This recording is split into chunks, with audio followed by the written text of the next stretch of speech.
ఆంధ్రప్రదేశ్ ప్రభుత్వ ఉద్యోగులకు గత కొన్నేళ్లుగా కొత్త పీఆర్సీ అమలు కాకపోవడంతో తీవ్ర ఆర్థిక, మానసిక ఒత్తిడి పెరుగుతుంది.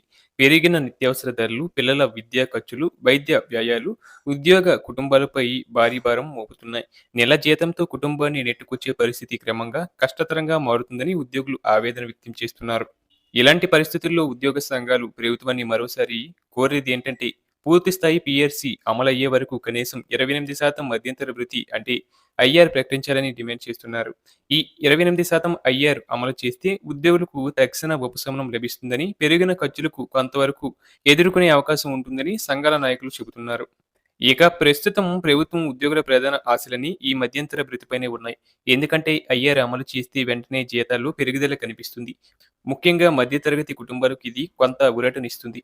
ఇక ఇప్పుడు 28% ఐఆర్ అమలు చేస్తే బేసిక్ పే ఆధారంగా జీతాలు ఎంత పెరిగే అవకాశం ఉందో ఒకసారి చూద్దాం. ఈ 28% ఐఆర్ వల్ల పెరిగే జీతాలు ఎలా ఉండబోతున్నాయంటే బేసిక్ పే 20,000 ఉన్నవారికి 5,600 పెరుగుదల ఉంటుంది 28% ఐఆర్‌తో.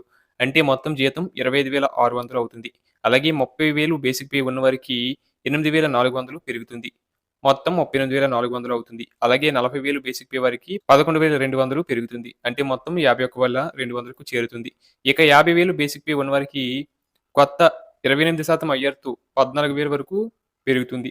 అంటే మొత్తం 64,000కు చేరుతుంది. అలాగే 60,000 బేసిక్ ఉన్నవారికి 16,800 కొత్త ఐఆర్‌తో పెరగబోతుంది. మొత్తం 76,800 అవుతుంది. అలాగే 70,000 బేసిక్ ఉన్నవారికి 19,600 ఈ 28% ఐఆర్‌తో పెరుగుతుంది. మొత్తం బేసిక్ ప్లస్ కొత్త ఐఆర్‌తో 89,600 అవుతుంది. అలాగే 80,000 బేసిక్ ఉన్నవారికి 22,400 పెరుగుతుంది. మొత్తం 1,02,400కి చేరుతుంది. అలాగే 90,000 బేసిక్ ఉన్నవారికి 28% ఐఆర్‌తో 25,200 పెరుగుతుంది.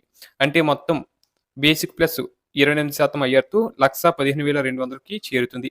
ఇక రూ. 1,00,000 బేసిక్ ఉన్నవారికి 28% ఐఆర్‌తో ఏకంగా 28,000 వరకు పెరగవచ్చు. అప్పుడు మొత్తం బేసిక్ ప్లస్ ఈ కొత్త ఐఆర్ 28%తో 1,28,000కు చేరుతుంది.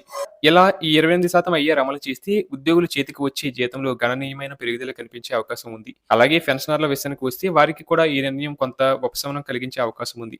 ముఖ్యంగా ఫ్యామిలీ పెన్షనర్లు, తక్కువ పెన్షన్ పొందుతున్న వృద్ధులకు నెలవారీ ఆదాయం కొంత పెరిగే అవకాశం ఉంటుంది. పెరిగిన మందుల ఖర్చులు, వైద్య అవసరాలు, కుటుంబ భారం మధ్య ఈ అదనపు మొత్తం వారికి ఎంతో ఉపయోగపడుతుందని పెన్షనర్ సంఘాలు చెబుతున్నాయి. అందుకే ప్రభుత్వం కనీసం ఈ 28% మధ్యంతర భృతి అయినా ప్రకటించాలని ఉద్యోగ, పెన్షనర్ సంఘాలు విజ్ఞప్తి చేస్తున్నాయి. పూర్తి పీఆర్సీ అమలు వరకు ఈ నిర్ణయం ఉద్యోగులకు, పెన్షనర్లకు కొంత ఊరటనిస్తుందని వారు భావిస్తున్నారు.